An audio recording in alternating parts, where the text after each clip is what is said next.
Hi everyone. నా last వీడియోలో ADR record రాసే విధానం న్యూ సిలబస్ ఆధారంగా ఎక్స్ప్లెయిన్ చేయడం జరిగింది.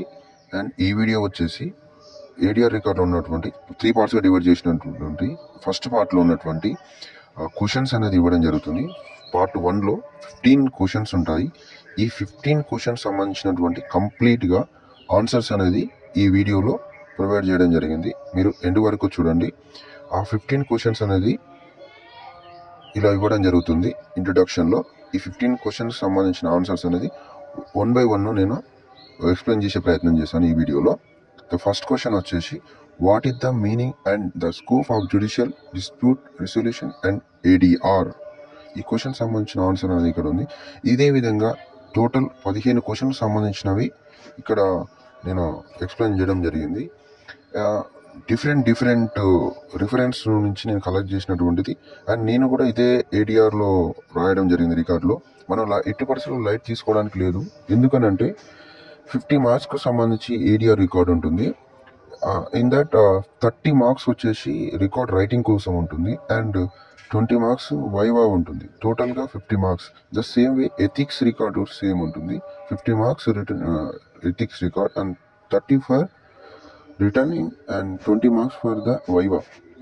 And rest of the marks అనేది మనం ఎక్స్టర్నల్గా రాయాల్సి ఉంటుంది. సో అందుకోసం అని చెప్పేసి మీరు లైట్ తీసుకోవడానికి ఈ విధంగా లేదు, మ్యాండేటరీ అనమాట రికార్డ్ రాయడం అనేది. అండ్ మనం వైవా కూడా మనకు కన్వీనియంట్గా ఉండడం కోసం క్వశ్చన్స్కి ఈజీగా ఉంటుంది ఆన్సర్స్ మేక్ చేయడానికి వైవాలో కూడా. అండ్ చూడు 6th question define. And the next 7th one what are the characteristics of the Lokpal and the Lokayukta question answer ఇది. సో అలాగే 8th క్వశ్చన్ వచ్చేసి what is the role of family court and power and functions. ఇక్కడ డీటెయిల్గా నేను explain జరిగింది ఈ question గురించి.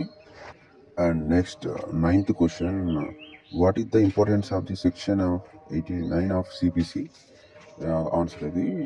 And the next one 10th question what are the various international conventions regarding ADR. దానికి సంబంధించిన కంప్లీట్ ఆన్సర్ అనేది ఇక్కడ ఇవ్వడం జరిగింది. అదేవిధంగా 11th one right a note pre litigation and the post litigation. దానికి సంబంధించిన ఆన్సర్ ఇక్కడ ఇవ్వడం జరిగింది. And 12th one right a note UNICITRAL module law of arbitration సంబంధించిన దాని గురించి ఇక్కడ ఇవ్వడం జరిగిందండి. Next 13th one right a note on gram Panchayat and gram సభ. దానికి సంబంధించి ఇక్కడ ఫ్లో చార్ట్ కూడా ఇవ్వడం జరిగింది. ఈ వైవాలు యూజ్ అవుతుంది. Next one 14th one what are the characteristics of the negotiation. Negotiation సంబంధించినటువంటి 6 types ఆఫ్ క్యారెక్టర్స్ ఉంటాయని ఆ 6 types క్యారెక్టర్స్ గురించి నేను ఇక్కడ ఎక్స్ప్లెయిన్ జరిగింది. The last question fast track arbitration and the procedure for the fast track arbitration గురించి question అండి ఇది. సో ఇదండి నా ఆన్సర్స్. మీకు నచ్చినట్టయితే షేర్ చేయండి, లైక్ చేయండి అండ్ నన్ను మాత్రం ఎంకరేజ్ చేయడం మాత్రం మర్చిపోకండి. Thank you.